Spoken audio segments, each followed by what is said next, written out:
কি গো, রান্না না হইতেই তুমি গিলতাছো মানে কলাই শাক ভর্তা করছি, গরম গরম খাইতাছি। গরম গরম খাইতেছো? তরকারি হয় নাই, তুমি গাইতেছো। তরকারি আসতে দিল, শাক ভর্তা দিয়ে খাই থুতে থাকতো। খিদা বেশি লেগে গেছে? হ্যাঁ, সে একটু খিদা লাগছে। আমারে তো ডাকলা না। তুমি না একটু আগে খাইলা। একটু আগে খাইলাম, আমারে তো রাইতের বাসি তরকারি দিছো। তুমি যে গরম গরম শাক তুমি ভর্তা তো করছো, ডাকলা তাড়াতাড়ি না তো। করছো, এর লেগে তোমার বাসি তরকারি দিয়ে দিছি। তাড়াতাড়ি খাইছে দেখে বাসি তরকারি দিছো। হ্যাঁ। তুমি তো আমি কইলা না যে ভাতে শাক দিছি, তুমি তো পরে খাও, শাক ভর্তা করে দিতেছি। তুমি নিজের চিন্তা নিজে করে একলা একলা ভর্তা করে আমি একলা একলা নিজে খাইছো। চিন্তা নিজে করছি।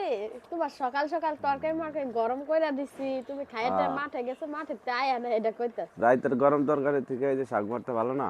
তে যাই খাও। খাও, তুমি তো খাও। আমার চিন্তা করা লাগবে না, তোমার চিন্তা তুমি করো। তুমি তো আগে আগে খাইছো। আমি আগে আগে খাইছি। হ্যাঁ, আমি আগে আগে খাইছি। নাও। না, তুমি খাও।